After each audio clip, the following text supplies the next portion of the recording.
In today's video, I'm going to teach you all about using the if then formula in Google Sheets. Now, just to clarify, what we're talking about here is essentially the if function. Google Sheets doesn't have a separate if then function. It's just the if function, but don't worry, using it is really straightforward once you understand the basics. Let's break it down together. The if function in Google Sheets is designed to help you make logical evaluations.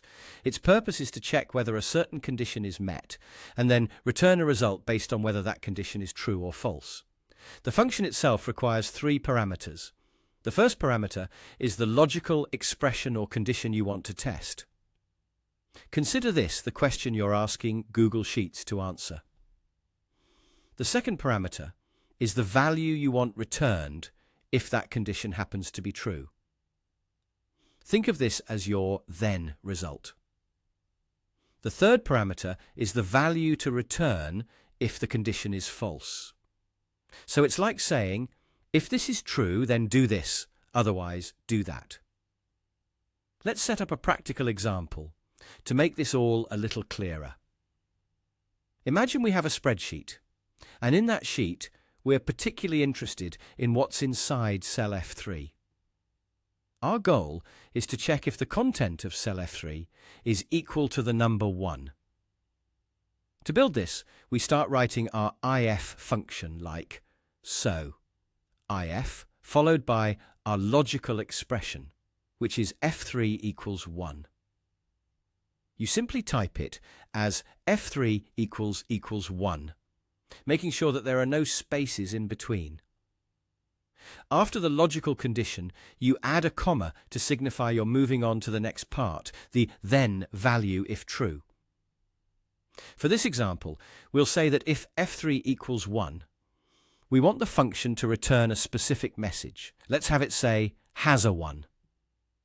Remember to enclose your text in quotation marks to ensure Google Sheets interprets it correctly as a string of text. Next, put another comma in to move to the final part of the function, our value if false. We'll wrap up the formula by writing no 1, also in quotation marks, as this is the message to display if F3 doesn't equal 1. So, how does it look collectively? Essentially, your formula appears like this. Equals OF open parenthesis F3 equals 1 comma has a 1 comma no 1 or an close parenthesis. And just like that, when you hit enter, the function runs the evaluation. If there is indeed a number 1 sitting in cell F3, the cell containing the if function will inform you with the text has a 1. Conversely, if there isn't, it will simply return no 1. And there you have it. You've just successfully created and understood a basic if function in Google Sheets. It's a powerful tool that will definitely come in handy in organizing and analyzing your data. So go ahead, give it a try on your own, and see how you can incorporate it into your spreadsheets. Thanks for tuning in today, and happy spreadsheeting.